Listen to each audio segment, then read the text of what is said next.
Good. Calling to order the Middleton School Committee meeting for December 2nd. And please rise for the Pledge of Allegiance. Behind us. Thank you. Pledge allegiance to the flag of the United States of America and to the republic for which it stands, one nation, under God, indivisible, with liberty and justice for all.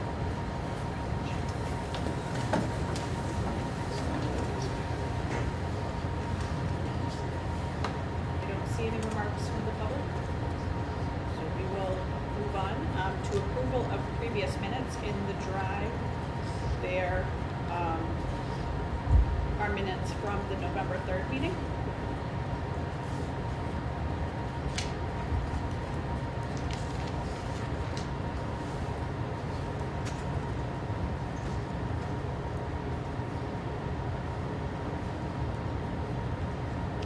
I'll make a motion to approve the minutes from November 3rd. Second that motion. All in favor? Aye. Aye. Any opposed? And I'm realizing that Colleen's not here. Yeah, she's got to do it from the video. Yeah. Okay, thank you. Yeah, I thought Courtney might be coming, but maybe that thing for top screen. Okay, so Colleen will float from the video. Okay. And then next, report from other committees. PTO, if there's anything. Just from the CPAC, we are not doing a formal December meeting, so people can keep their eyes out for our January meeting. So nothing else to add there. And then report from the superintendent. Great. So as I emailed the committee, Senator Tarr was unable to attend to a personal matter. So one of the questions that came up is, do we want to see if we can come to his, one of his aides had emailed and asked, do we want to check the January date? I want to check with the committee to see if that's something we'd still like to pursue, where he couldn't come tonight. So that for us, that would be January the 5th, which would be the Monday immediately after the break. Just double check that email from Vicky. So she said, regrettably is unable to attend. Would it be possible to have him come to a meeting in January? So didn't know if the committee wanted to entertain that or not.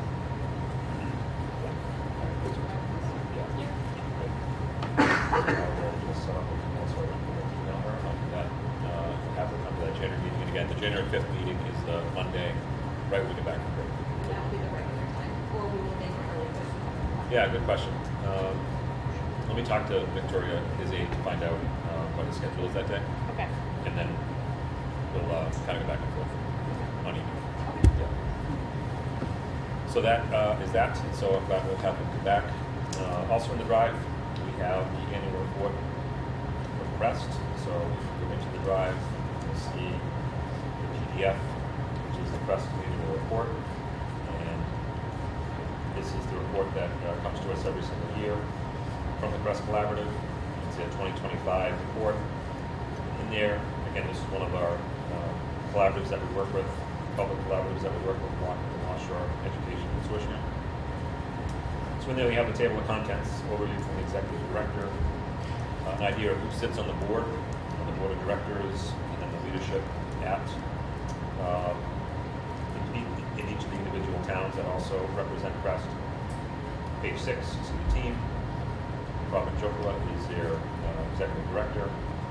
As you scroll through revenue and funding, their enrollment data. As you may remember last year we talked about members and non-members and allowing the tuition to be raised on non-members, and that has really helped the bottom line at Crest. And then you start to get into their overall goals and objectives, and then curriculum programming, and then you start to get into, as per normal, as all the different programs that they have at Crest. So their lower academy school, a report on that, their upper academy school, and then the LifeWays program, LifeWorks, and they service students from elementary all the way up till age 22. And we continue to have a good partnership with them for sure. Matt will talk at the 2T meeting tonight about continued programs that we're trying to develop with Crest, with NEC, and with some of the other private institutions across the state in order to road programming within our school. So, good reading when you have a chance, but I can sit on the board and tell you that they continue to do a good job. Just the executive director there runs a very tight program. He's got the finances in order really well, and good programming for the students also. So, any questions on that? Anybody?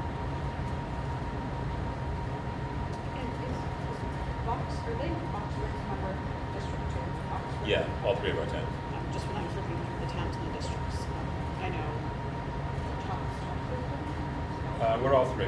NEC and the Collaborative are Tri-Town is all three. Yeah. Well, thank you. Of course. And then just a one-pager, if you go to the one that reads NPY, school safety. Just an informational item. We continue to do a lot around school safety around the Tri-Town for sure. And I presented at a conference on November 18th. If you scroll on the bottom, there's a picture of myself and the police chief, the captain from Topsfield. And we're doing a lot of work for all three towns, but Captain Bell and Chief Hubby are leading a lot of work around this work that we're doing around ICS and incident command planning. And in that third paragraph there, you can see some of the things that we talked about, the collaboration that we have in law enforcement. We enjoy that collaboration across all three towns. We have an excellent relationship and partnership with Chief Sampson and Chief Ricost, and it's the same in Boxford as well, with the two chiefs there.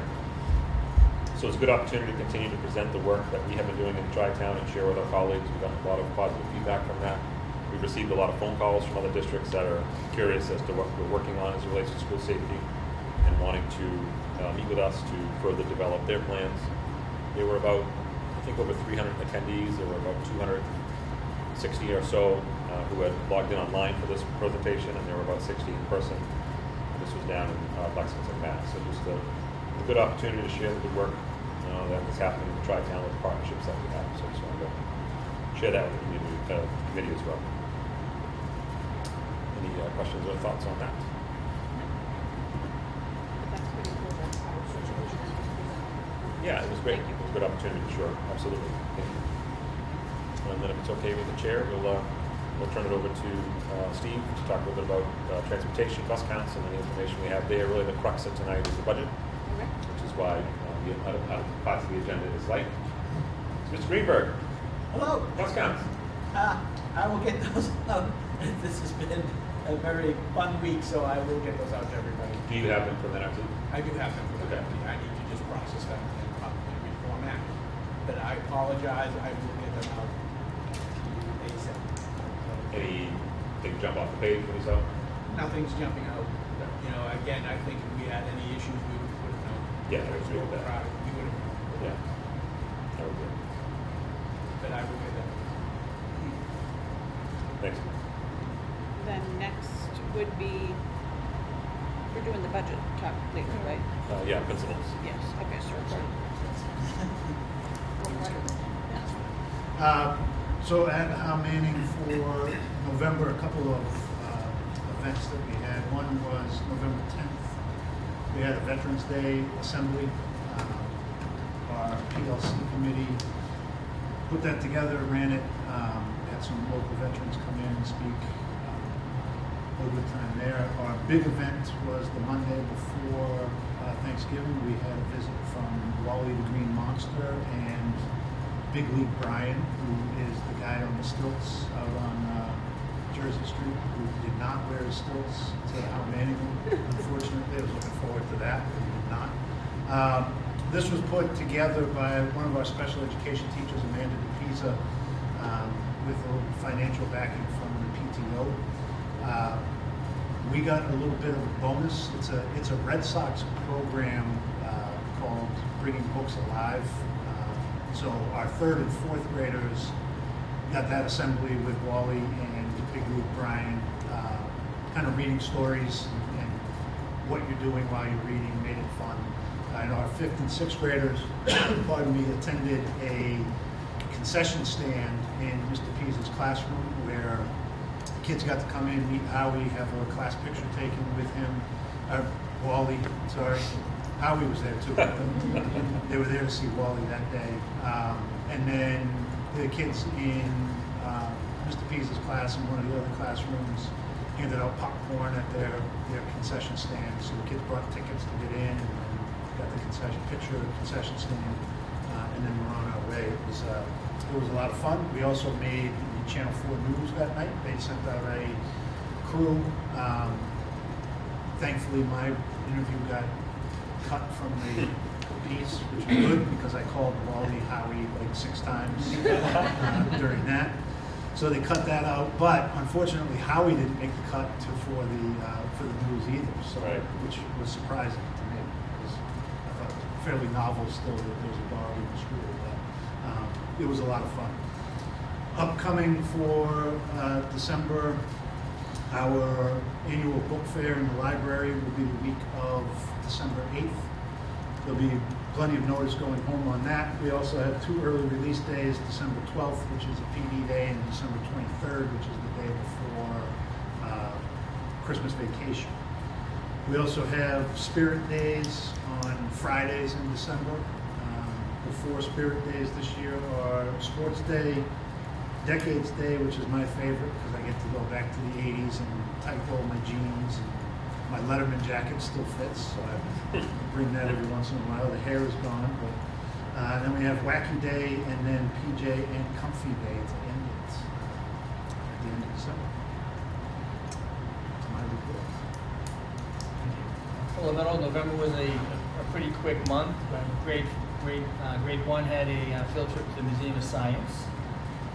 Dr. Morris came and kind of toured our school in the month of November. The kids and the teachers enjoyed that. We had an all-school assembly where I read Enemy Pie to the students, and Mr. Bryson came with Howie and got a pie in the face, which you Kind of forgot to mention. We had a November food drive in conjunction with Hal Manning again. We raised got all kinds of goodies for people in need of food. And our ECLC students also attended the Red Sox Wally Day at Hal Manning, so they really enjoyed that. I should also mention that Mr. Druin came over to Hal Manning and got his pie in the face, so I forgot that part. Mr. Drin, did you say that, did you bus the ECLC students over to Hal Yes. Manning for the event? Yep. That was really nice. Yep.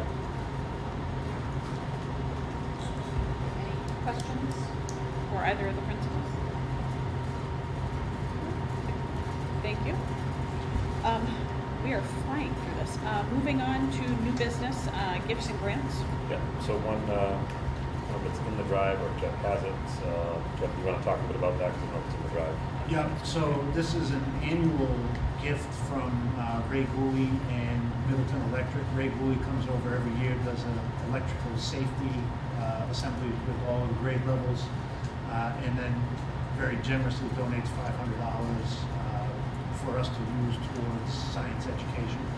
So I am seeking a motion, and that check is sitting on my desk because I forgot to stick it in my computer and bring it over to Mr. Greenberg, but it is for $500. So we're seeking a motion to To accept. accept Yeah. donation from Middleton. Middleton Electric Yep. for $500. I'll make that motion. Second the motion. All in favor? Aye. Aye. Any opposed? Thank you. Thank you, Ray. Yep, Yes. Yes. absolutely. Okay, and then the FY27 budget overview. Okay, so we're going to start with, and this is really the crux of the meeting, and again, we had built in a little extra time, originally thinking that Senator Tar would be here, so we are moving a little bit quicker because we had blocked off about a half hour with Senator Tar. So in the drive, we have a PowerPoint, so there's 2 parts to this tonight. Steve is going to lead us through both, and we have the team here for questions. I guess the way to think about this is we're kicking off the Saturday meeting that we would normally do. We're starting that now. This was feedback we've taken across the 3 towns, and have really tried to be responsive to the feedback of getting the budget out earlier to allow more time for discussion and deliberation. And so I give a ton of credit to Steve for his work on this. It's, as you guys know, a monumentous task to do 3 budgets, and the fact that we have one coming out tonight, and then one coming out Thursday for Topsfield, and then the following Thursday for Boxford. We'll have all these budgets sort of launched in early December, when in the past we've had to do Saturday budget meetings in January and sometimes in early February as well. So There's two parts to this. The first part will be the PowerPoint that's in the drive, the FY27 proposed Middleton Elementary School budget. Steve will walk us through that. I'm sure I'll jump in at various points. And then the link that Steve sent you the other day, we'll be asking you to open up that link again, and we can throw that in the drive if anybody needs it. And that's the link to the budget book. In the past, you would get a binder, and as you know, with ClearGov, we've gotten away from the binder, and we now have the link for ClearGov. And so then we're going to take you through the ClearGov link as well. So we kind of put your Saturday budget meeting hat on, because we talked about decommissioning those this school year with the continued growth of ClearGov. And we'll start with the PowerPoint that's in the drive. So if everybody could open up that FY27 proposed Middleton Elementary School budget kickoff. Steve will take us through that slide by slide. Steve, just as you transition slides, just tell us you're on slide 2, slide 3, so on and so forth. Good to go? Yes, sir. All right, good evening, everyone. So starting with the presentation, we'll move through this quick so we can get into the book. But when we talk about budget development for FY27, some reminders to keep in mind that the budget process itself has been really compressed this year. All right, that usually at this point in time, based on past practice, people would just be submitting, or not even submitting, their appendices, and we'd start to put things together with the budget books and getting ready for distribution in January.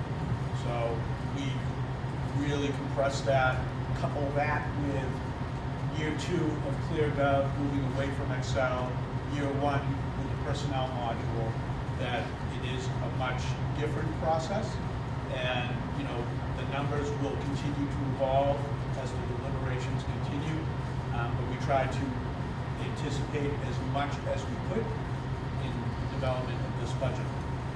All right, I'm going into the next slide, and if any questions at all, just let me know. For FY26, we had a guideline. It wound up being the net, wound up being a 5.72% increase. That we also had an override of $537,276, which at the end of the day for FY26 gave us an approved local appropriation of $16,725,396. So now when we take that information and we build on it, when we look at the current guideline that we have of a 2.5% increase, that equates to $418,135 on top of our base, which is the $16,725,396. That gives us a guideline budget of $17,143,531. This does not take into consideration, we don't get any additional consideration at this point in time for the anticipated 20% health insurance premium increase for FY27, nor does it take into consideration the possibility that the insurance split will change from 66-34 to 68-32.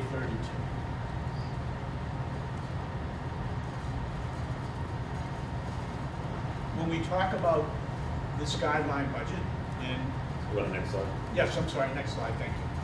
And when we look at the concept of maintaining level service, simply stated, maintaining level service exceeds a 2.5% guideline.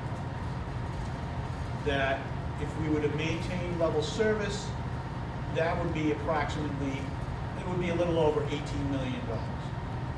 And so that would be about $1,276,105, or a 7.63% increase over approved FY26.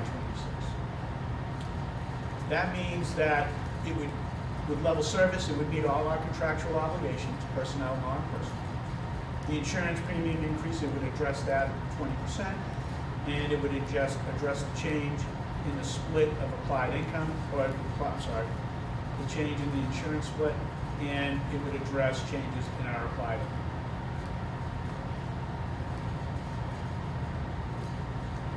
When will we know what the insurance split will be?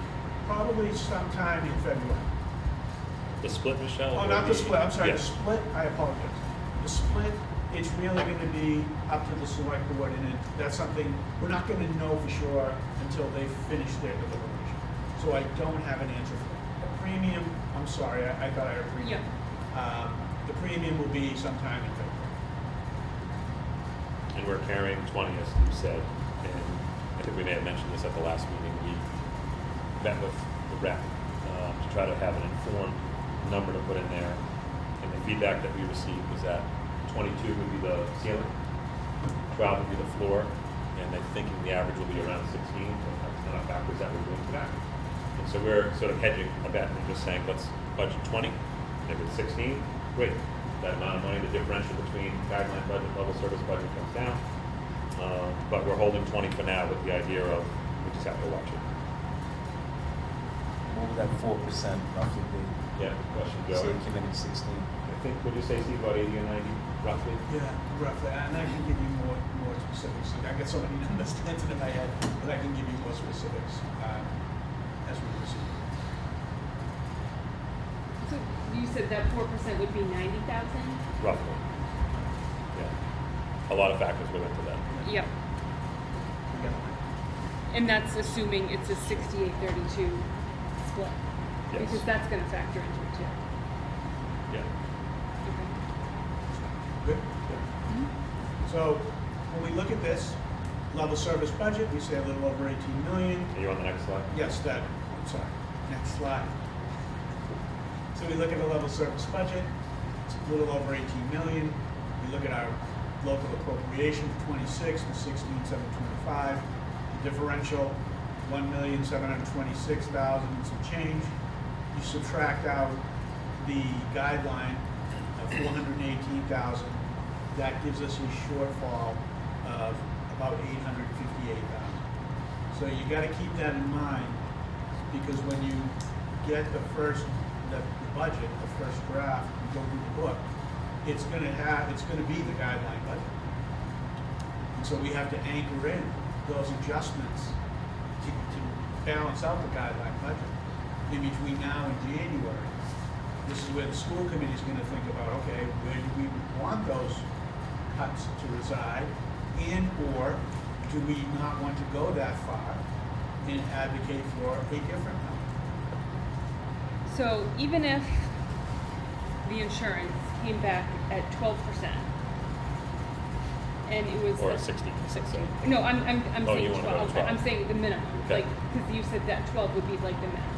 So even if it came back at 12%, and we're looking at a 68, if it was a 68-32 split, our shortfall at that point would be 670,000. So that's best case scenario, basically. I would say, If my math is yeah, no, correct. I'd want to go through the budget itself Okay. before we try to pin it Okay. down. Yep. With all due respect, don't get your hopes up on it. Yeah. No, I'm just You know, trying to it's- put it in like real numbers. Respectfully, really. Yeah. I don't mean it to be a wise guy. Yeah. It's based on the conversations that we've had with this gentleman. It's very, very interesting, but it's not like, No, I know that. I just want to like be like, even if best Yeah. case There's a scenario, shortfall. best case scenario Right. with insurance, we're still having your shortfall. Yep. Yeah. any other part. For level service. It's the applied income too. You know, but we'll keep going. So we're on the next slide. Is this when you jump in? This slide? Sure, if you'd like me to, Mr. Greenberg, because I know, Jackie, we know he doesn't like the graph on the right. He's made that very clear multiple times. He I feel like a gerbil. doesn't seem to get his head around this graph. So the 858 in broad strokes, I think this is, Steve just said it, but I think you'll probably hear it 3 or 4 times tonight, it's worth repeating. When we get into the budget book, when we get into that link where the budget book is, we've already taken $858,000 out of the budget to show you what a guideline budget would look like, right? We're not saying we agree with that. We're not saying that where Steve has taken it is the right places to take it, so to speak. And what I mean by right is that we all agree.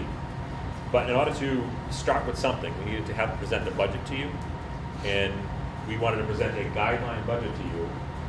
Steve had to, in broad strokes, remove $858,000 out of the budget. Now, where he took it is, he took about $600,000 in salary, undefined, right? It's not like this position, this position, this position. It was just $600,000 in salary. He subtracted out so you can see what that would look like. Supplies and materials, consumables. You grab the bus, right? Like, we'd have to talk about Basco if we were going to grab a bus. That's a bigger conversation.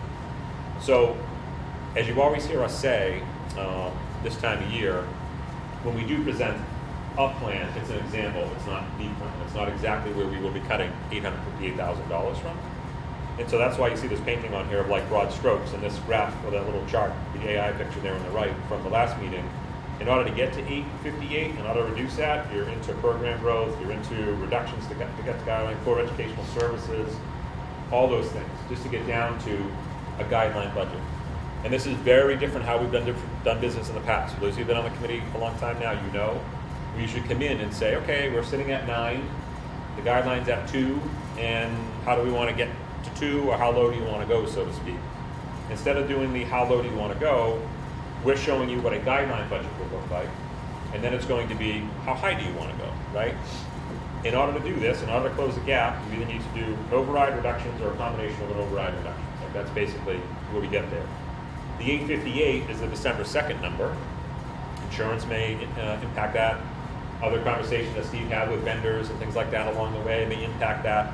And so I'm sure they're going to have this fun game all night of dancing for the lights to stay on with the motion sensors. So the 858 tonight is very broad strokes. Again, he just grabbed 600,000 from personnel, he grabbed the bus, he grabbed some consumables. Our ask of you tonight, and this really gets into that next slide, if you want to go to that last slide, and this is kind of the opening and the overview. Our ask of you tonight is, we wanted to present this to you now, we get back on January 5th, we want you to start thinking about, all right, let's see what enrollment looks like, let's see what this looks like, that looks like. Where do we think as a school committee we could start to maybe see if there's some reductions we would need to make to bring that shortfall down? What does our program look like at a 2.5% guideline? Is that a program that this committee is content with in terms of moving forward with that? We had a meeting with the leadership team this week, and we took them through the same PowerPoint just so they had an idea of the numbers as well. And I said to them, we're going to get back on a call next Monday. And between now and next Monday, I want to hear from you in your schools and in your departments, because we need to paint the picture for the school committee at the January meeting of, okay, here's $858,000 in sort of a real example. So tonight is very broad strokes. You're not going to hear us say, we're going to cut Howie out of the budget. Like, we're not doing that. I'm only saying that because Howie can't understand my voice, and he's not going to be offended by that. So he slept right through it. So we're not saying that tonight. What we're saying to you is, you're going to get a 2.5% budget. You now know what the delta is of 857, and now that work lies ahead. And the work is going to be, is it reductions, is it an override, is it a combination of both? We will paint a picture for you of what the school district looks like at $857,000 less. We won't paint that picture tonight, but we'll paint it in the January meeting. Is that I think that's right on the money. okay? Questions, thoughts, feedback. So that's kind of the broad strokes of that 858 tonight. Does that make sense to everybody? Mhm. Yes. Okay, good. So Steve, that link, does everyone still have that link that Steve sent, or do you need us to put that in the drive? Because we can certainly do that. It's in your email if you haven't had a chance to look at it.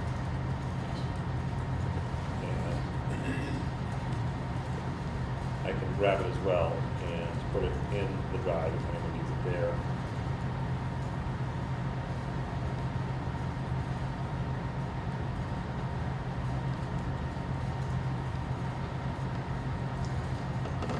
So if you refresh your drive, if you happen to need it there and you don't want to go into your email, FY27 budget link. If you refresh your drive, it's in the drive.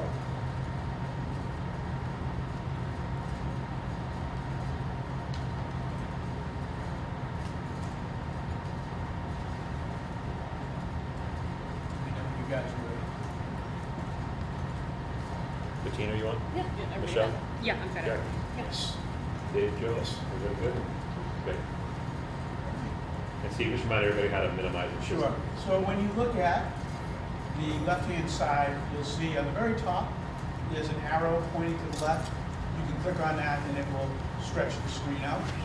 And then going towards the top middle of the page on the left, you'll see an arrow that goes to the right. When you click on that arrow, the bigger arrow, that will turn the page. All right? Everybody good? And then you're really gonna have to walk us through what page you're on too, like read the heading and we'll go through it. Thanks. Or I'll remind you every time. We can do either one. No, that would be good. However you like to do it. It's very good to remind me. It's a good partnership. All right, you guys ready? All right, well, again, good evening, and we present to you this evening the proposed FY27 budget. This is live for the committee, this will be live for everybody tomorrow. Okay, goes to the committee first. So with this budget, we try to make it better every year. And in this budget, you'll see that the areas we have now are the reader's guide, an introduction. Then we get into the proposed budget itself, which will be made up of the school district profile, school committee information, TTU organization, district vision, pillars, goals, budget process and timeline, local appropriation, applied income, budget expenditure information, the line item details, professional staffing information, and student enrollment. So we will start with the introduction, quick walkthrough on that. And with the introduction, we really try to talk about the why. The budget feeds the why of what we do. And so with that, you can understand, and I'm not going to read it to you verbatim, but you just understand the context. You can see how it relates to the school committee goals, what those goals are, and then articulate all of those pieces. Hopefully can give stakeholders an idea of what we do, why we do it, and then apply the financial aspect. And if there are any questions, so that's on the introduction. If there are any questions, please let me know. We have, what I did, I'm sorry, I skipped the reader's guide, but the reader's guide is a brief overview of definition and terms and an overview of the budget itself to help stakeholders and people that aren't used to looking at the budget navigate through it. And again, little bits just to say why, this is what it is, you know, overview of amounts, the impact, that it is a guideline budget and not a level service budget. You know, you'll see that repeated many times within this document. And I would say on that reader's guide, that third paragraph, if you just read that real quick, that encapsulates what you're going to hear Steve and I say over and over again, but just give that a quick read about the proposed FY27 budget.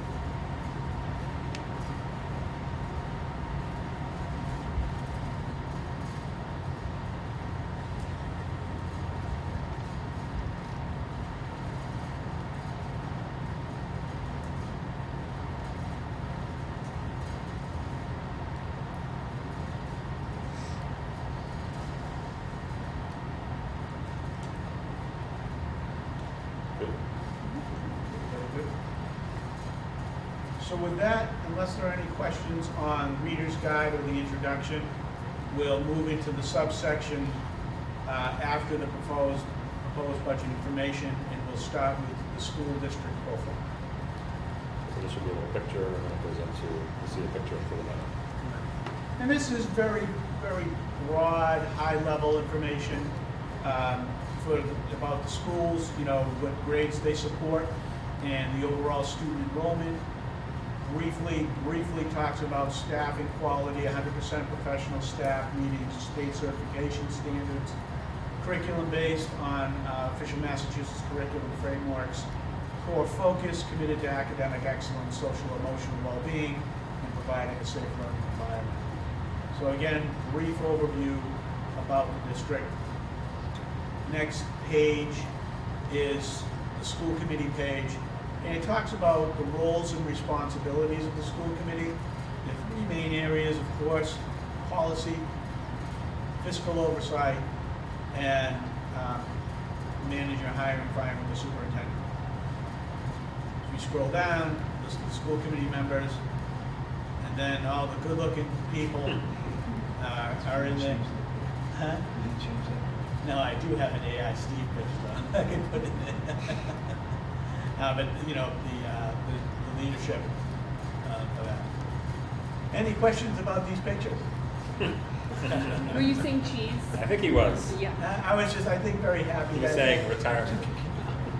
I was thinking, can you get a picture with less hair, a little fatter, you know? All right, moving on to the next piece is, talks about the TTU organizational structure. Of course, at the very top of the structure are the 3 elementary school committees that feed into the union committee, and then, of course, I'll call it the chain of command for the superintendent, senior leadership, directors, and professional and non-professional staff.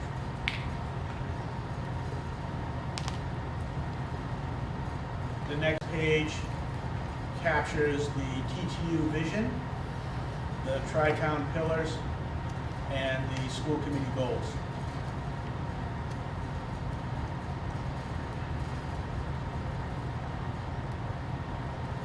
And then on the next page, we get into the budget process. And some things I really want to make sure, you're going to hear me say it a couple of times, that the process has really been compressed. And it was, to get it out earlier, so there was more time for deliberation, not just for the committee, but for finance committees, for select boards, and it's not just Middleton, it's all 3 towns. You know, that has been an ongoing request to try to do. And in order to do that, we have to change the process as a whole, which means it's not needs-based, starts with meeting that guideline. We're informing principals, directors,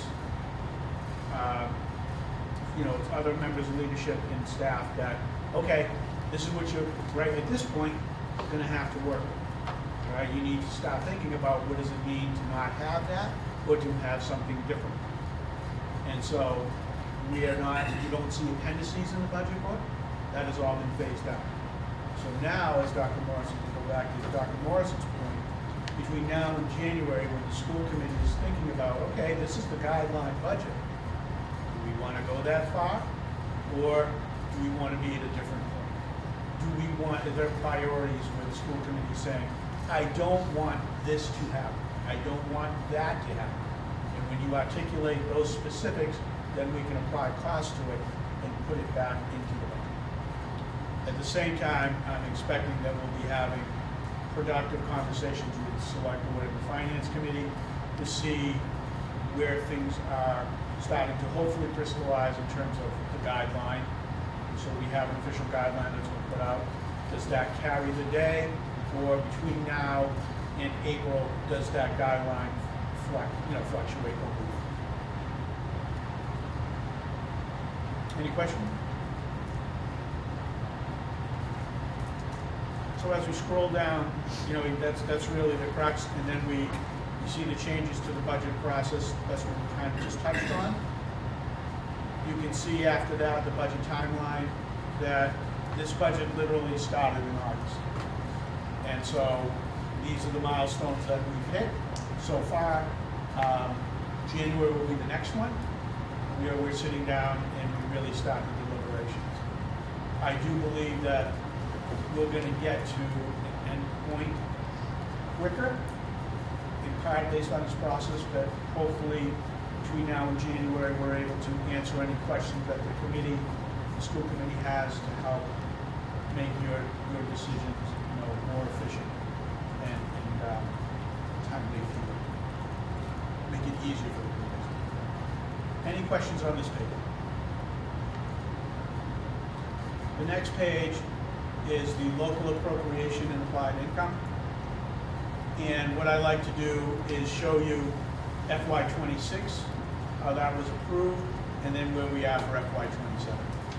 So in FY26, we put a lot more applied income towards reducing the local appropriation for several reasons. One, to make sure that we kept our override at what we thought was a reasonable level. Two, to address that adjustment in the insurance premium increase. All right, and three, to get down, we've had some healthy applied income balances for a while. So between closing out 25 and building 26, we've brought those balances in, all right? And with that in mind, we're not able to maintain that pace. So in 27, when you're looking at proposed FY27, you'll see that we cannot apply as much funding from other sources as we've done in 25 and committed for 26. We have a spending freeze on in 26, as we're going to be watching the budget as a whole, watching the applied income pieces, see what the reality is. But you know, these are things that this is a tight year, and we're definitely watching. You know, so that was definitely on my mind when we built 27. So that's why you'll see that there is not as much being applied from other funding sources that we've done in the past. Okay, I have a question on this page. Yep.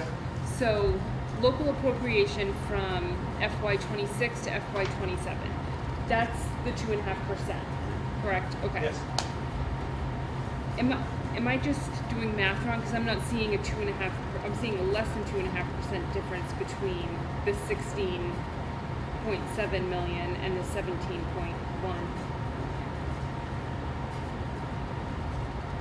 Why I don't. 17,143. Is that that's 2.5%? Yeah, the difference. It is. Yeah. Okay. Okay. I'm just Yeah, making sure. and again, it's the starting, because Right. this is a guideline budget. Okay. So if you subtract it out and then you divide that by the 16,725, that should be 2.5%. Okay. So then you have the other revenue drivers, circuit breaker, pre-K revolving, and then the IDEA grant. So are those revenue sources then being added to the budget? It's not added, it's, so when you look, if you add all of those three items together, Mhm. that is the total cost of the operating budget. But let me rephrase that. Total cost of a guideline operating budget. Local appropriation is the major funding source. Circuit breaker, preschool revolving, and 94,142 are the other funding sources. So if you add those four numbers together, Michelle, that right now is the total guideline operating budget. Total. Does that answer your question? Okay. Well, no. I think another way to look at it, Michelle, is you look at that pie chart on FY26, the 16.7, Well, I'm looking at PowerPoint. the PowerPoint, page 4 of the PowerPoint, Yeah. and then I'm comparing that to the page we're on the ClearGov site, where it talks about the local appropriation. The local appropriation number is the same, that 17.1 million, Yep. as number 4. But shouldn't you be adding in the 3 additional items, like the circuit breaker, the pre-K revolving, and the grant? It's already factored in. That's how you get to the 17,143. Also, you know, it's in it, that's how you get there.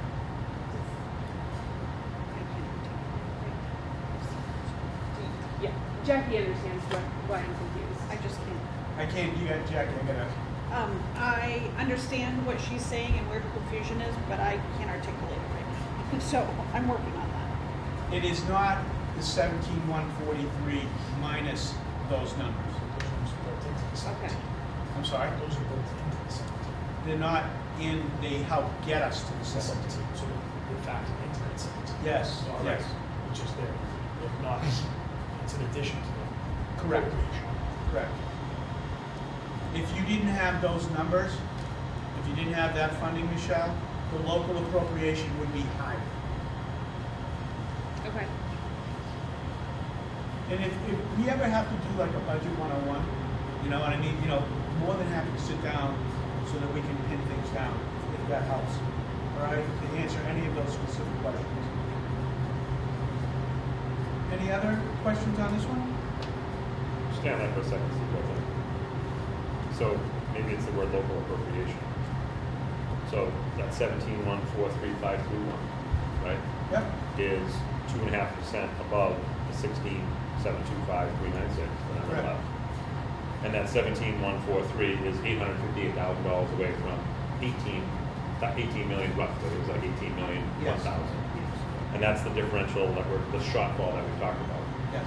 But staying on the pie chart on the right, that 17,143,531 is made up of the 295, the 175, and the 147. Those things are in that 17. It helps get us to that 17. 17. So- Among other things, it's that and other things that get us to the 17. Like the money from the town is the local Is appropriation. the local appropriation. So that's what I'm wondering if that word is the local appropriation is actually a little bit less, because then you have to add in the 295, the 175, and 147 To accomplish what? to get to that number of 17,143. No. Okay. You're subtracting, so what it is, we talk about let's talk about two terms. Total operating budget, all right? That's what it takes. That's what this whole pie is. That's what it takes to run everything the way we see it, for FY26. Let's look at 26, and everything you see there, all those funding mechanisms fund our operation. Does that make sense for everybody so far? Right, I understand that. Now, let me keep going. Okay. The local appropriation makes up, for FY26, 94% of it. Then you have other funding sources coming in, and so that's what it is. When we look at 27, it's the exact same thing. The only term that's gonna be different for me is, it's not our operating budget, it is a guideline operating budget. Okay. Well, I guess where the confusion where I'm having is that this says that the local appropriation is 17.1 million. Okay. Yep. And on page 4 of the presentation you gave us, it says our guideline budget is 17.1 million, Yep. which is the exact same number of as the local appropriation. Yes. But then we have these other 3 revenue sources. Yes. So shouldn't it be the local appropriation plus the other 3? You can do it that way, but when we're having the conversation and we're talking with Select Board and Finance Committee, the conversation is always on the local, based on the local appropriation. The amount of local appropriation. Sorry. Okay. All right? And this is a great point. And if I can make it clear, I will. It's just that's the term that I've always worked and focused on, because if we say the budget, but we have these other funding sources, Right, so say that the 2.5% is what ends up being what we get from the town. Yes.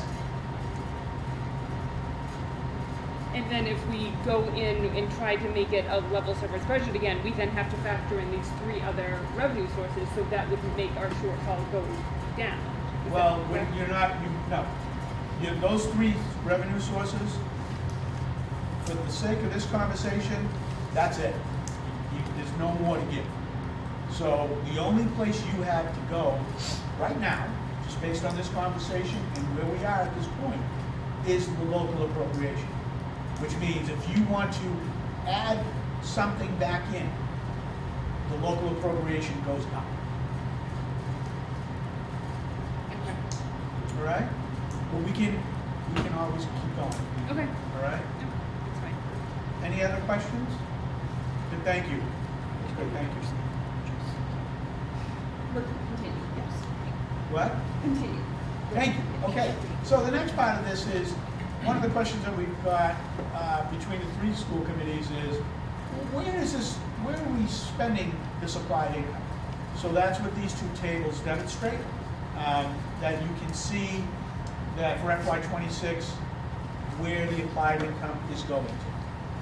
All right, and when you talk about grants, 94,142, you can see where it's going for fundamental special education teachers, how many special education teachers, how many aides, circuit breaker, towards tuitions, preschool revolving towards how many special ed teachers, because that's where preschool teachers reside, how many aides, that's where preschool aides reside, and then a piece for the insurance, and then we can, in special ed tuition, and so on and so on. All right, so you can see how that's applied for 26, and you can see what's being proposed for 27. Any questions on that?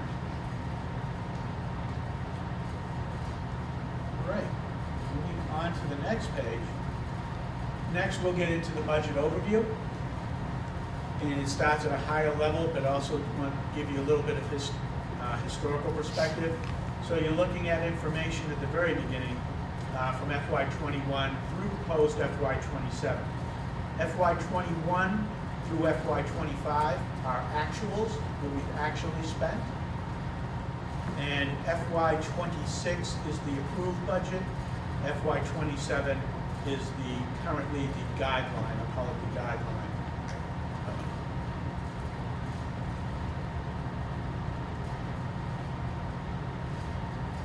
Questions? And on that graph, Steve will often tell you that the cost of doing business, so to speak, as we know, is not 2.5, it's like 4 to 6%. And if you look at the average from 21 to 27, what did it come out to, like 5.58 or something like Yeah, that? I mean, even 4 to 6, I think we're getting to the end of that. Right. I think it's creeping up. You know, as time progresses, I don't think it's going to be 4 to 6 going forward. I think it's going to be more like 5 to 7 or 6 to 8. If you can just to keep everything the same. Historically, it's always been about 4%. 4 to 6. You know, I'm careful. But that's what we've been saying.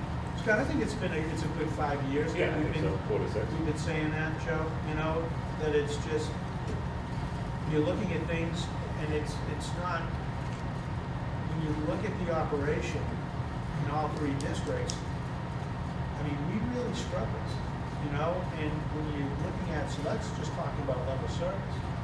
You don't get to, we do, all 3 districts do very well, but we talk about piloting programs and doing certain things like that. That's a different discussion, which goes beyond 4 to 6. Program enhancements, that goes beyond 4 to 6. So it's something, again, you get to talk about great things in all 3 districts. Don't get me wrong, really. But we talk about percentages, and we want to know why or what. That's the reality. Level service is 4 to 6%. So you'll see level service going forward, you're predicting based on the numbers that are coming up, it's going to go up another 2.5–3%. I think that it's going to wind up, that range is going to change. I don't think 4 to 6 is going to carry it. I think it's going to wind up being 5 to 7 or 6 to 8. I think that's where we're heading. And it's just the nature of the beast. You're seeing that in the private sector. Yeah. You're seeing the same thing. Questions on this graph? As we scroll down, we want to take that same information and let's break it down by our 9 cost categories. And for the committee, just as a reminder, the 9 categories are our salaries, our supplies, our professional development, in-district special education costs, utilities, facilities, transportation, insurance, and out-of-district tuition.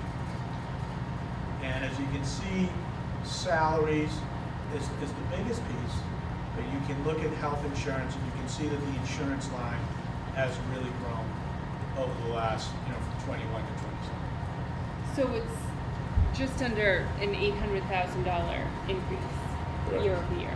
Yeah. And now, put that to, because I made that connection yesterday, what's that shortfall?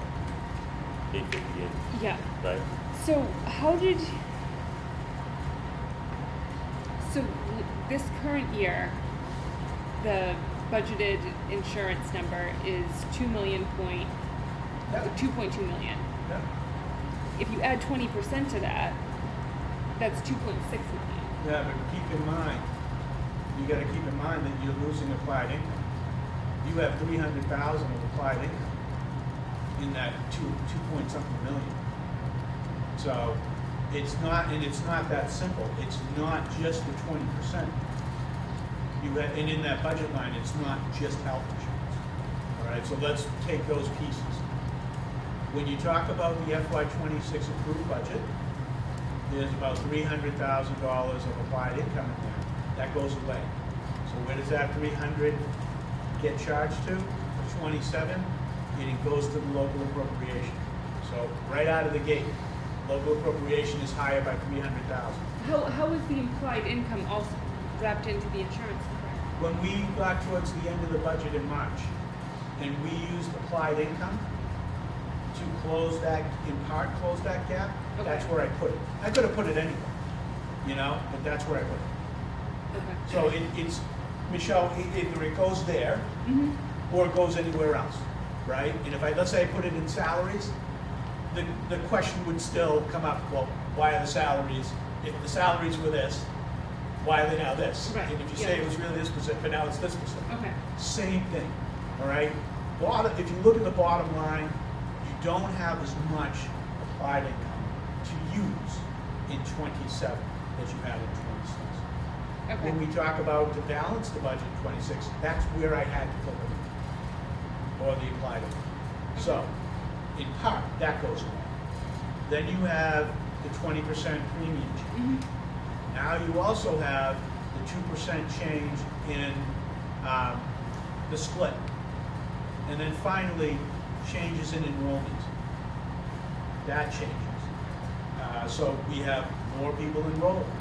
We're going to have retirees, or people that will retire, that are on the insurance, and now they go to the retiree section. And if you replace those people, they're going to go on the insurance. So all those variables feed into the health insurance budget.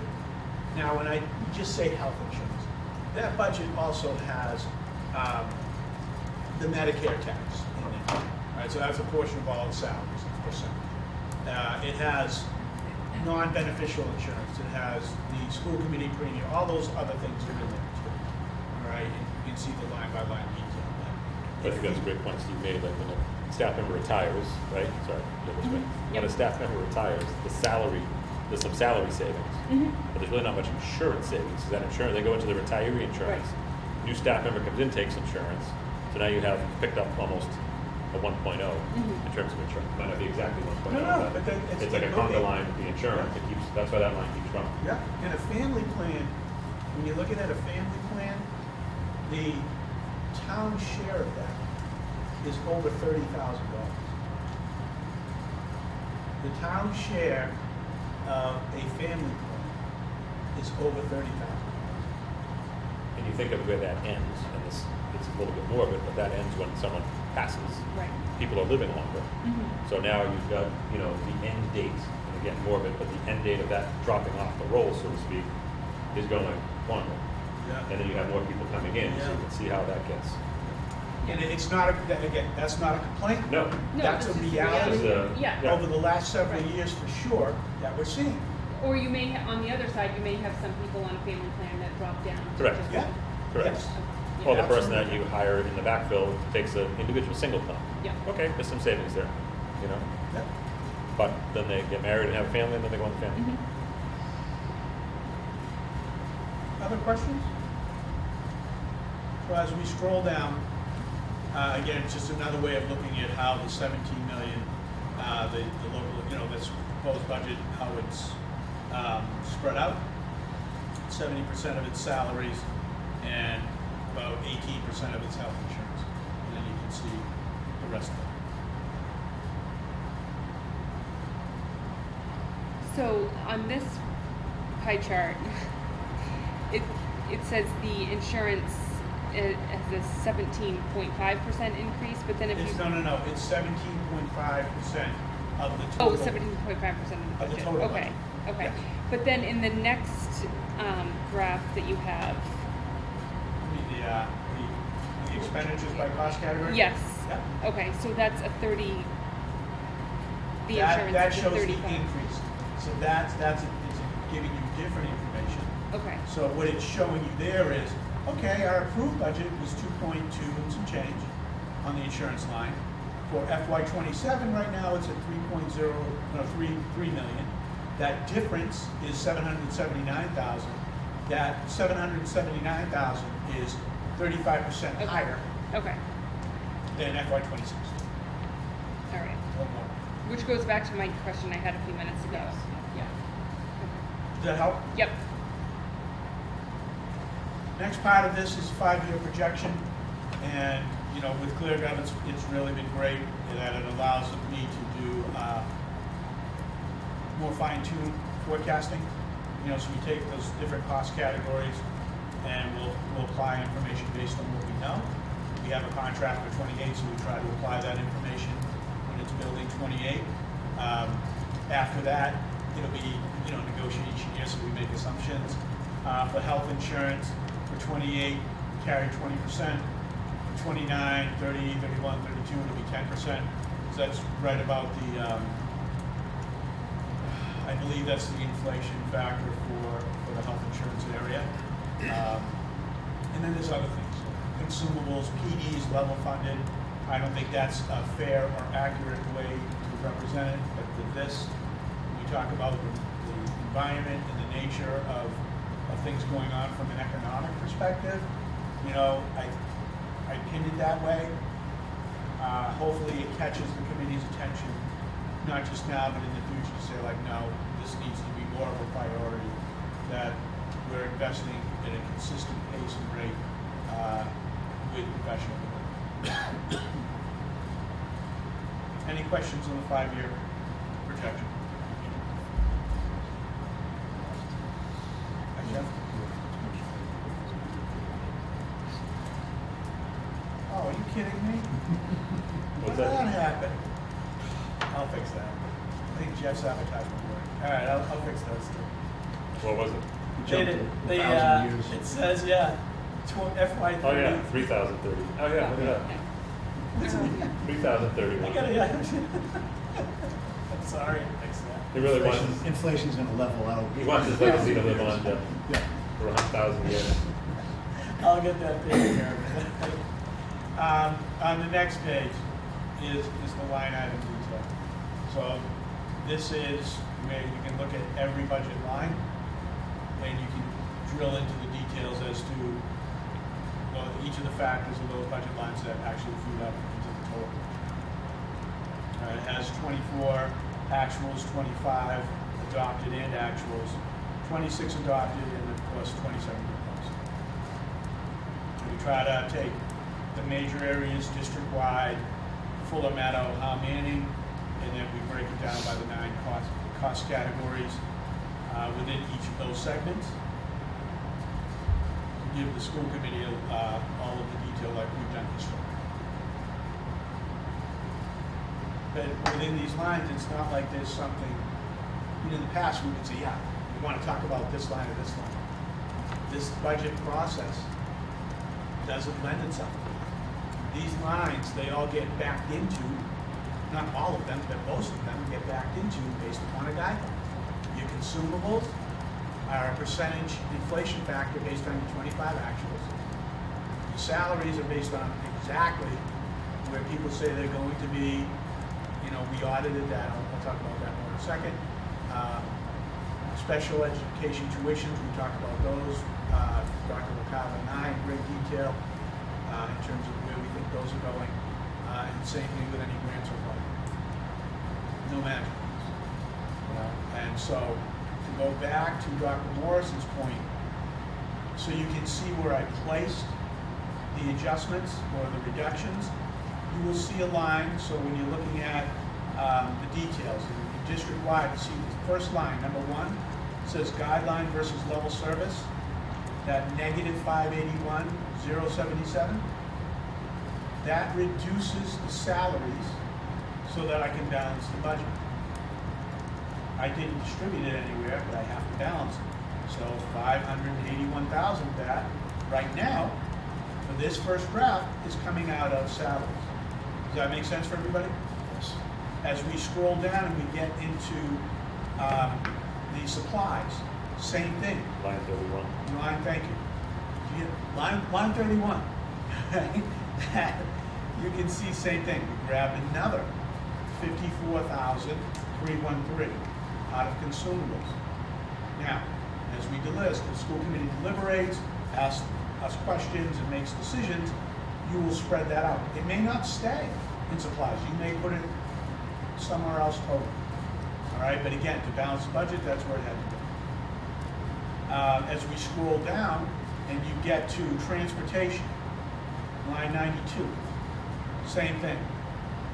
That I took out a bus. So right now, this proposed budget has 6 buses in it, not 7.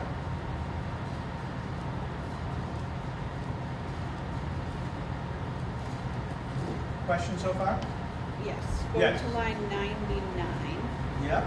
So that's the guideline versus level service, and then it's looking, that's the insurance part of it. Yes. And we are taking out. If you reduce certain, so, Reduce salary. yeah, that's gonna move around, all right? But for me, when I was developing it and solving a math problem, Yep. okay, I'm not getting into specifics of how I solved it, but it also included insurance, Okay. all right? Because the reality of this and how you get to that number or a portion of that number is gonna be different than how I developed it. Okay. And we didn't actually reduce anything in this budget, there's not less people. Steve just had to put a placeholder in ClearGov of minus, if you go back to salaries at the top, minus $581,000. Just saying like, hey, committee, you know, This is the number that we need. yeah, we need to get to 875. If we needed to get to $1,200,000, that number would be a lot higher. Okay. And again, the homework, and we still have more to go through here, but the homework is for all of us to leave and go, okay, what does that look like, right? We did get NESDEC enrollment numbers. They literally just came in today, yesterday? No, I think it was yesterday, but Yesterday? they rolled into this. Oh, did you put them in already? They're in. Oh, good, Yeah, okay, great, so we'll get to that. Yeah. Perfect. No, it's just, What? either, they should be, I believe I put them in. Oh, well, I can double check Yeah. against what I had in the email. So yes, going back to what we were discussing, transportation, you see the 48 out. Facilities, you'll see an additional 12,918 out. Again, that's to balance everything. Then insurance was the last portion. I have a question on insurance. Yes. I don't know the first thing about how they get the cost for insurance. So insurance consists of benefits, which is health insurance, family insurance. Is that aligned with the insurance from the town? Is that the same, like, do they use the same health provider? in Yes, terms of that? yes, we are a department of the town, Yeah. so yes. And so right now, and I do talk with Sarah, the CFO, Yeah. the finance director. I do talk with her, and I'm carrying 20. Same thing in Boxford, I'm carrying 20. So there are all these variables that feed into it, you know. I mean, in the spirit of like trying to drive costs down, I'm sure at the town level, they look into different healthcare providers to try to, I mean, they use a certain provider, but is there So, an opportunity to look at they different would- providers in terms of costs? They could look at plan design. They can get to a point and say, we want to go out and solicit proposals or get bids, and see where it lands. My experience has been, you will get a 1-year reprieve, and then they're gonna come get you in year 2. And if you leave Maya, you have to stay out of it for a period of time. You don't get to just come right back. It's very expensive. Maybe It's the all, low rate to draw you in. yeah, but, Like yeah. a teaser rate. Yeah, like a teaser. Hulu is $9.99, Yeah. now all of a sudden it's $18. $9.99 for the first one. Yeah. They're gonna recover, they have to recover it. Sorry, but it was like a master class, you know, when we were talking to them about all of the variables that feed into the insurance premium, you know, it's really, really something. And health of the pool is just one variable. There's a transition from a provider to a whole set of logistics in terms of. Oh, yeah, and then never mind the bureaucracy of it, you have to go back to the unions. And you've gotta say, hey, guys, we wanna do this, and, you know, and I'm maybe oversimplifying this, and it has to be a vote. know, so it isn't, just a one and done or. Yeah, just a question. Yeah, no, good question. So is this a statewide problem with insurance? Yes, I'd say nationwide. Yeah. This is everywhere, and everyone's talking about health insurance premiums, this and that. Yeah, this is a big challenge. And, Joe, I think that's part of the, conversation with the state, that we're all, it's killing us all. Everybody's getting killed in this. Districts, towns, municipalities, and, conversation we got to move forward. First thing, state house, that can be part of that conversation. Where's that conversation going right now? Well, you hope there's some relief from the state. So is there some way for us to tap into some funding level there? Because this goes into chapter 7 too. It's in chapter 7 and you say that we're getting killed on that. And we get very little in these three towns. And as costs continue to rise, chapter 7 is not rising with our costs and how they rise. So there has to be some leveling of the playing field with all of that because we can't override our way out of this. That's the thing you keep hearing from people, and I don't disagree with that. Like, we can't keep going to that route every single year. So what would be, if we have our state reps that come into a meeting, we're going to be focusing on the insurance, what relief is coming, what's... Chapter 70, insurance, and also I think the, what's the millionaire's tax, right? That money was allotted for public transportation and public education. And what I see there is, right now, they're focusing a lot on hiring, right? Like, I don't know who said this to me, but it really rang true when he said it to me.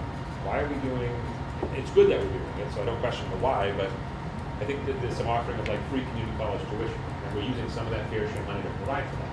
That's fabulous. We want to get some people to go to college. But if we can't get them through their educational program K to 12, are we preparing them to go into that college level, right? So it's, where do they want to place their bet? So no argument against the community college thing, but are we looking at the whole system and saying, what's the most strategic bet I can make? Is it community college or is it literacy at 3rd grade or 2nd grade? Is it being talked about currently on a state level? Oh, yeah. And what's the progress on that? Not hearing much.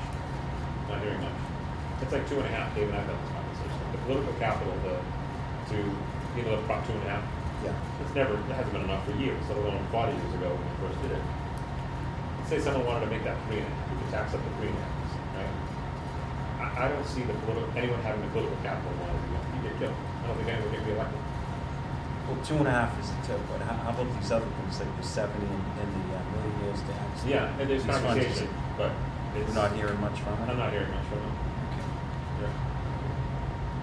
I mean, that's where we can, Senator Tarpon's going to talk with him more, and, the superintendents, we have a legislative delegation that meets with all the reps and continues to meet those same exact numbers.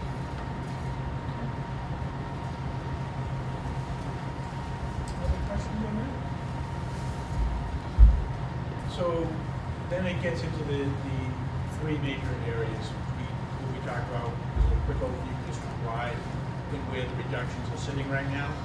But it's the same format for Fuller Meadow and for how many. And so that all of the line detail like we've done in the past is the exact same thing. Right? All those details broken down by the 9 cost categories. So hopefully it's easier for the committee to navigate.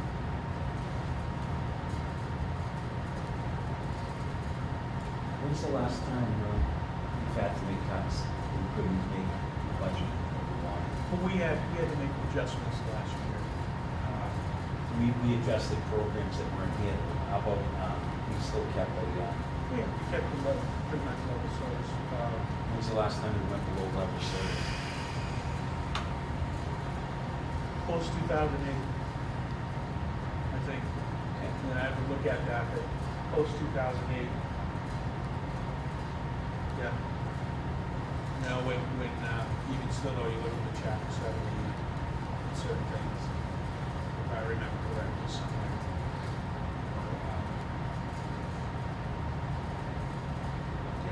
I gotta do some thinking, because we really, over my time, we're really looking at short, had some snags, or we lost some revenue. We had to cut, but Not close to it. no. This is the first in 20 years. Well, it's catching up not just with us, it's everywhere. It is not just Middleton. So, historically we've had wonderful relationships, great partnerships, move things forward. And I still believe that can be and will be the case. But For this budget or going forward? both. You know, it's just, this is where we're gonna have to have those discussions and hopefully they're productive and we can get to a reasonable place. You know, but these things do come up. So what discussions as far as changing this budget, what could come down between now and the finalized budget in April? Where money comes in that we're not anticipating that could possibly. What type of discussions? So I would say I can't think of something where we get more money coming in. All right, I will defer to the town as far as, okay, are their projections looking better or different than what they originally started with? For us, one of the things we should keep an eye on and make sure we're having that productive conversation with the town and finance and the select board. Where's chapter 70? You know, where historically chapter 70 wouldn't go up that much. Is it possible it could go up an amount, let's say $100,000 just for conversations, versus if we anticipated 40? Can we make sure that 60, that differential is earmarked for us? So instead of a 2.5, it becomes a 3. And so it's also not just that. You know, looking at it and saying, can we have those discussions? Like, I know we're starting with this 2.5. Is there any way it can be a different percentage? And, you know, that's where having those discussions and why. Why is it important that we are looking at a different percentage?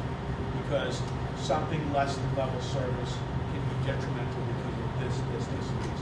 That's what we want to be able to articulate. And hopefully,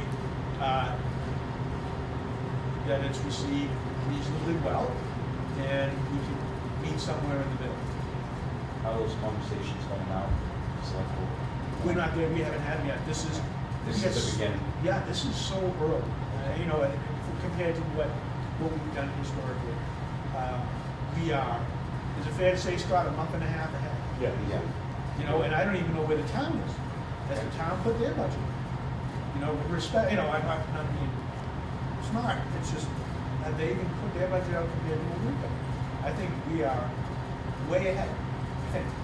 So if we start deliberating things that could be cut or not cut, we don't even know if that's going to change.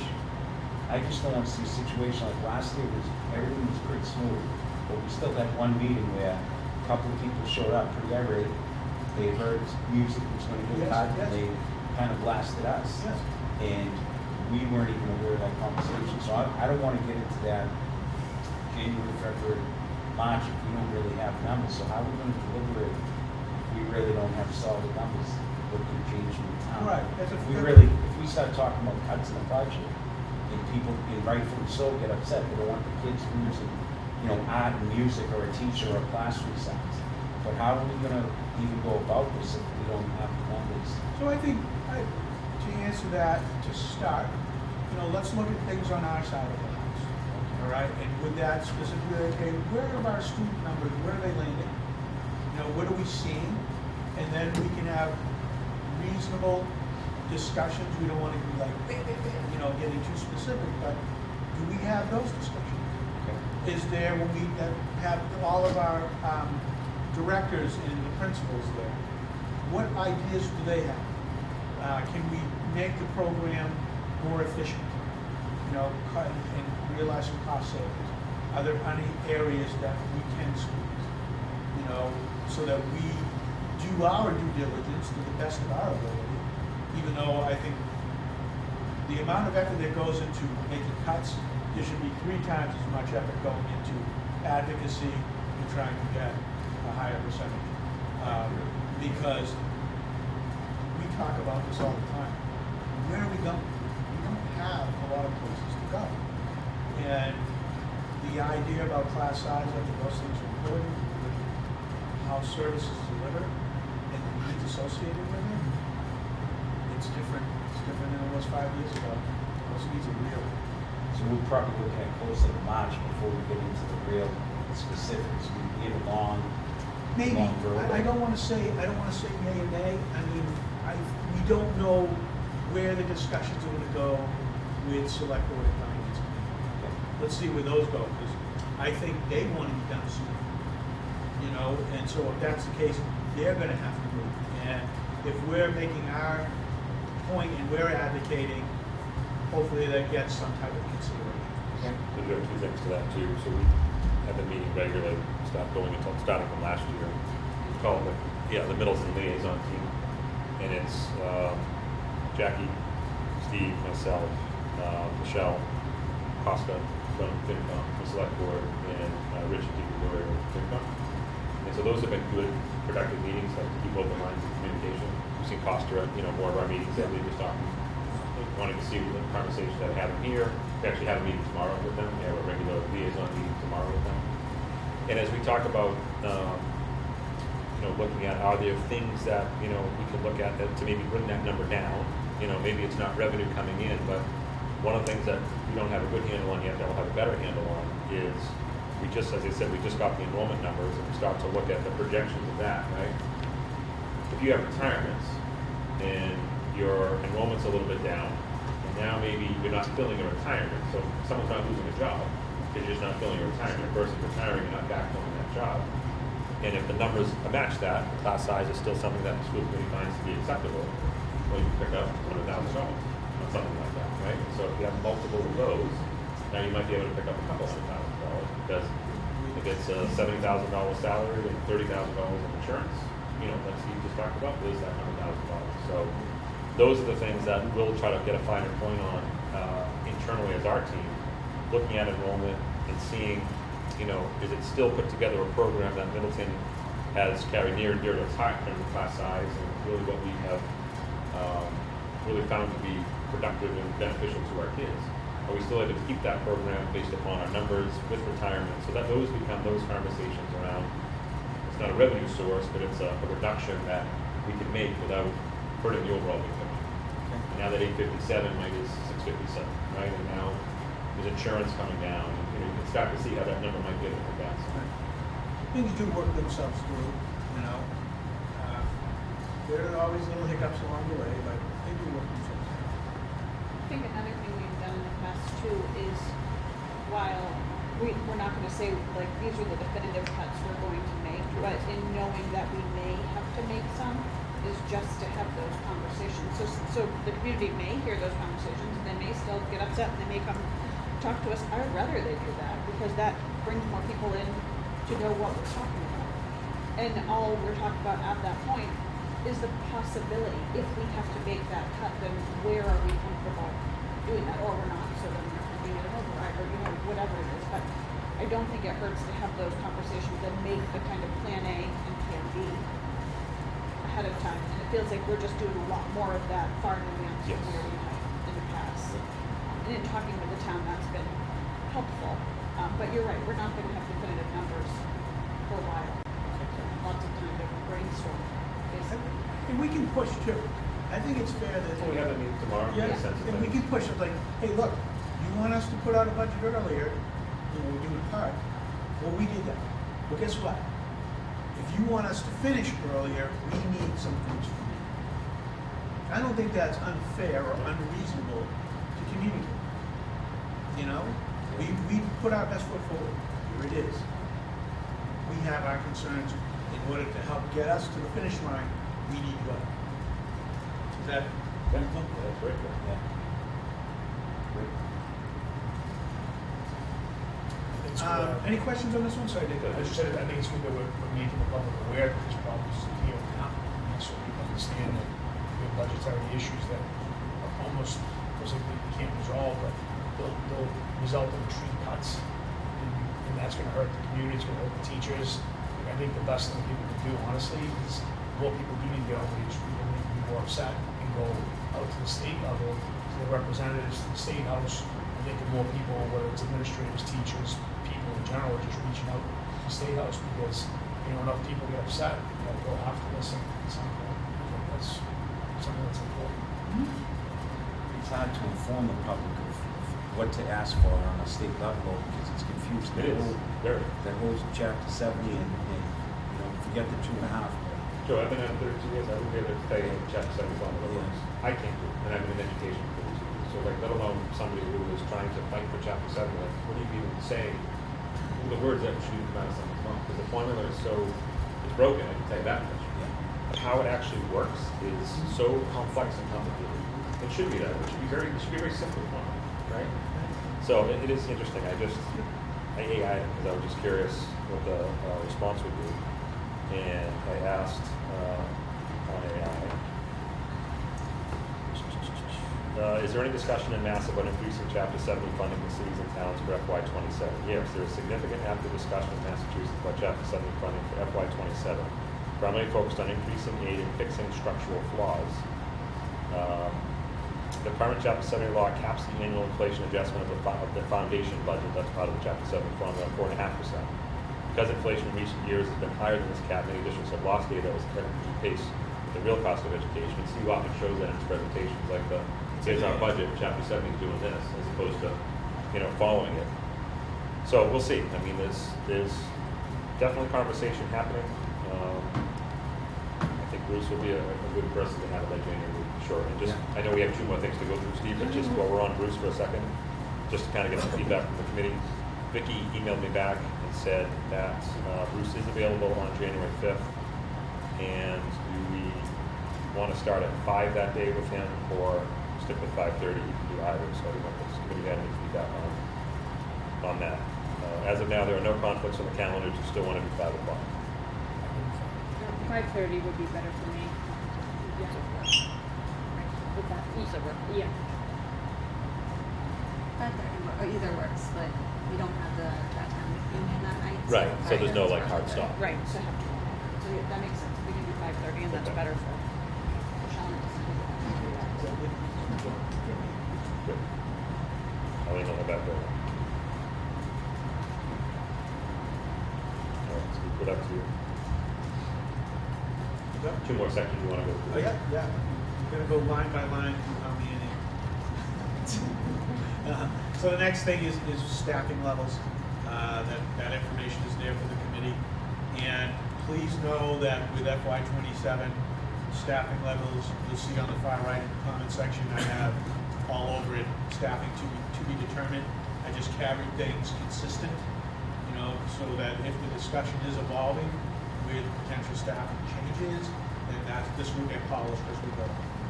But this has the staffing by school for Fuller Meadow and for Huntley. And finally, the last part is the student enrollment. And the student enrollment does have the most recent NSDAC information in there. So again, you'll see in the middle of it, it shows FY27, and that's if we kept the classroom sections, the number of sections the exact same. And then on the far right, you see that I have TBD. And that's because it will be a point of one of the areas for the school community to discuss. So it's a pretty big jump for kindergarten that they're Yeah, projecting. and we'll have more information for the committee to review. Okay. So we'll look at like census, we'll look at this, and take guidance from the committee and direction in terms of how we want to proceed. Okay. But to Right, that so- point, Mike, what are you seeing very early for our numbers within For next year? yeah, This is the census. the census? 98, right? Well, no, the census, we spoke with the town clerk and Ms. Twist, and right now it's the 40s for that group. So we want to In be the careful. 40s? Yeah. 40s. Wow. Okay. So just so people listening, NASDAQ is projecting us to have 98 kindergartners for next year. We have 63 this year. Right. Yeah, I know. And town hall is saying in the 40s. The census, The the census. census report for children born January 21 through September of 21, there are 42 exactly.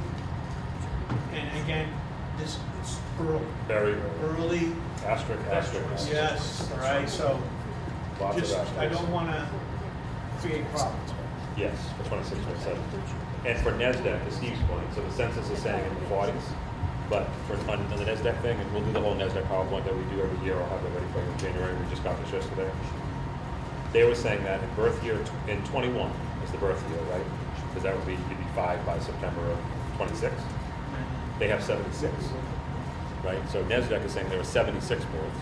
The census is showing 40. So again, this is that time of year, it's all very early. We have to, align all these numbers, but Steve and I was going to have a conversation with NESDEC to find out they always use a factor.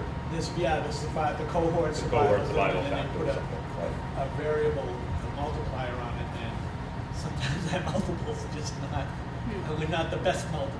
So I don't, we got to talk about it. But let's just pretend, again, for the sake of argument, 43 carried the day. Well, there's clearly then spots that we would pick up, Yeah. staffing ones. Because you have to have the staffing match the work. Right. But again, everything has an asterisk on it on December 2nd.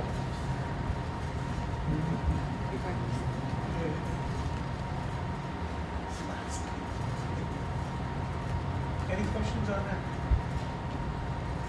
Well, Dr. Morrison, Madam Chair, Oh, this is, hold on, Steve, before you go there.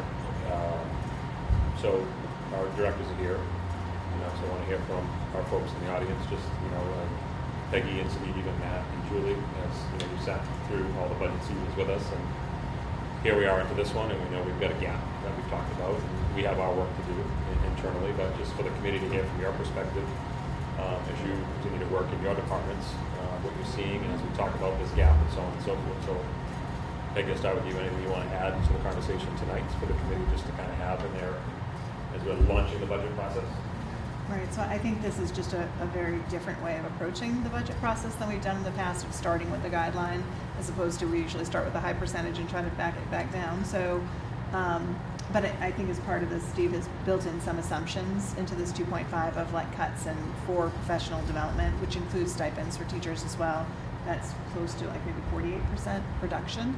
So that's pretty profound difference, right? Our CCIM is significantly reduced.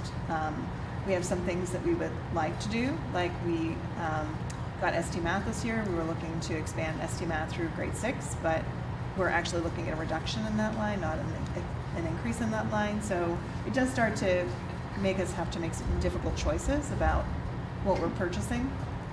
We don't have all of those details worked out yet, but if those numbers stand, we are looking at a very significantly different type of curriculum delivery and professional development experience in the district. And that's our work we're going to do, of course, the next week with the leadership team is, what we painted in broad strokes tonight of something would come out of staffing, something would come out of a bus, something would come out of supplies. But we want to paint the picture for you in January. Okay, guys, here's what a 2.5 looks like if we have to do it. We're not saying this is the thing, because what that does, Joe, is, as you say, it gets people like, wait a minute, you're going to cut vitamin water bottles out of the budget. That's the best thing in the world. So we're not ready for that yet. We just want to give you guys examples of here's what a program could look like. Is that something that we want to live with? Steve, anything from facilities lens you want to bring up? Yeah, we're certainly trying to hold the services, keep the buildings running as efficiently as possible. I'm certainly seeing a lot of the same struggles on the outside in terms of budgeting with vendors and suppliers and contractors. Costs are just very hard to control. But I appreciate Steve's work and all this. It's a different approach. I think it's it's going to bring to light some other factors that we have to wrestle with, and I guess optimistically hoping for some relief in Chapter 70 side and the state contribution formula. From what I read, this is certainly statewide, and a lot of communities are struggling with the same thing. Okay. Yeah, no, just everything we always talk about within special ed, right? We've talked about for years, this year being that kind of dip in tuitions based partially on reduction in tuitions with the back end of a big circuit breaker coming in. So you see that massive decrease in the tuition line item. Obviously, we track that constantly and move-ins, move-outs, and all of that piece. I would just say, one of the things that we'll continue to do, and we do in earnest, is keep an eye on case loads, right? So we talk about tuitions a lot, but in districts, special ed as well. we need to keep an eye on caseloads, and if we can consolidate a little bit, or if we have numbers dip a little bit, then, you know, those are some recommendations that always from the state that we keep an eye on. But, yeah, it just, it's really those major factors of tuitions, transportation, and just services in the district as well.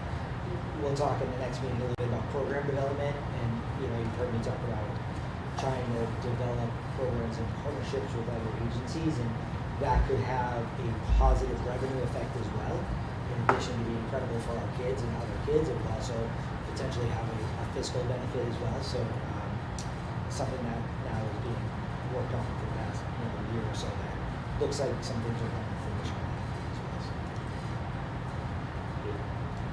So when I look at this, I wonder, we've spent the last several years making sure that we are using everything that we purchase, and we've really pared down a lot to make we double check all of our usage all the time. And are we actually using this? Is it something that we should pay for? But none of those costs go down. So we're using it, we're training people, we are spending a lot of time and effort to, use the resources that we currently have, but those costs keep rising. And then do we keep spending money to use those things if... You're talking subscription.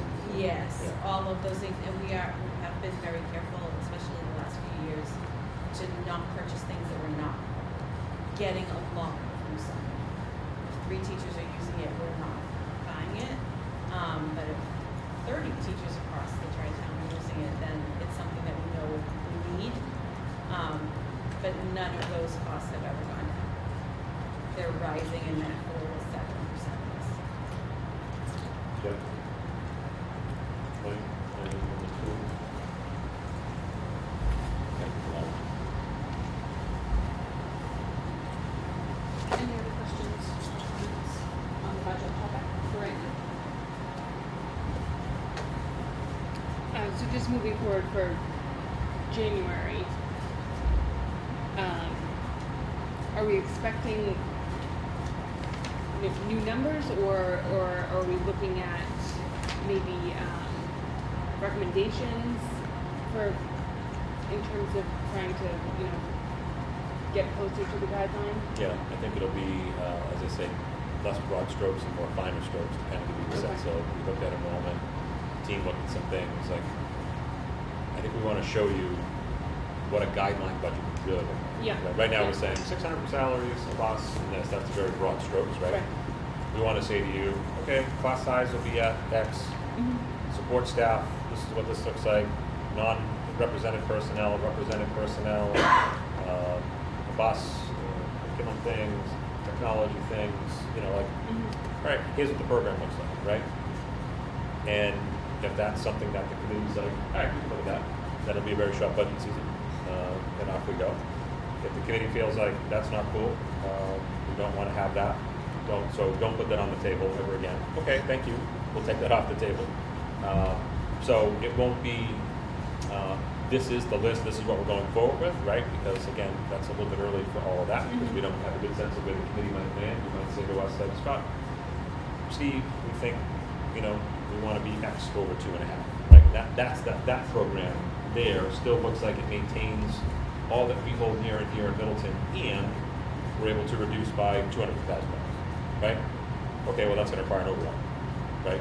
So it'll be a reduction with an override. So that's what it will kind of come down to, right? I think those would be the 3 options as we go through this, which is live at a guideline budget and have a completely different program.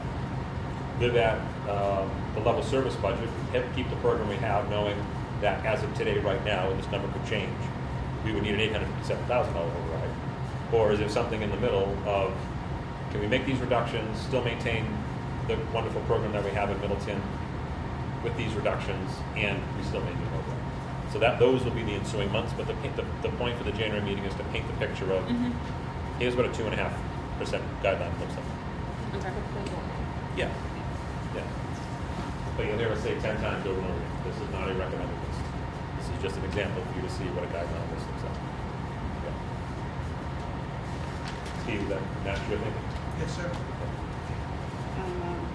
Okay, we already talked about next, Middleton meeting is January 5th. Yep. Bruce Tar will be here and we will start at 5:30. And does that date work for everybody where it's the Monday right after? I know sometimes that's a Anybody tough, traveling for the tough day. holidays? Which is good. Okay. So, And other, I haven't signed them yet. But anything other? no, I punched all that stuff down there thinking Bruce might be here. So Okay. we did all that already, meeting minutes, reports from other Okay. committees, so that was already covered. Okay.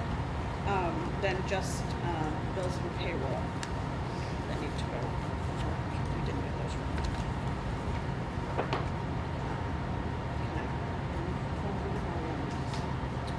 You can, we can sign afterwards, but if everyone,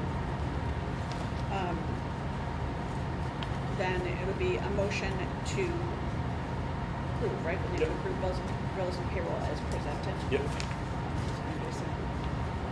Does anybody want to see them first?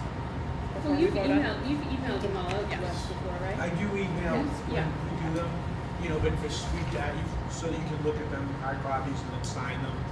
It's great, you know, but we want to make sure that we get them to you as soon as we create them.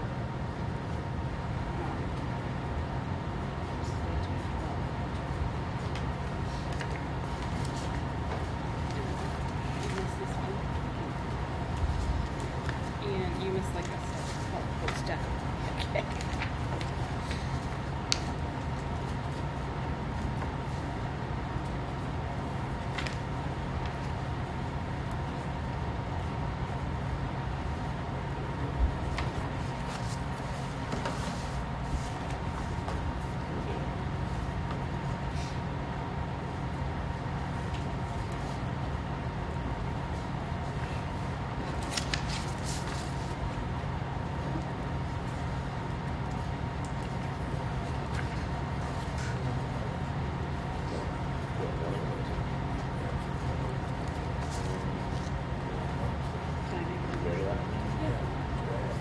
I will make a motion to approve bills and payroll as presented. All in favor? Aye. Any objections? Are you good with approving bills and payroll? Yes. Okay. Thank you very much. Then, adjourned. I'll make a motion to adjourn. I need a motion to adjourn. Michelle made the motion. Anybody second the motion to adjourn? Second motion. Okay. All in favor? Aye. Aye. Thank you very much. Have a good night.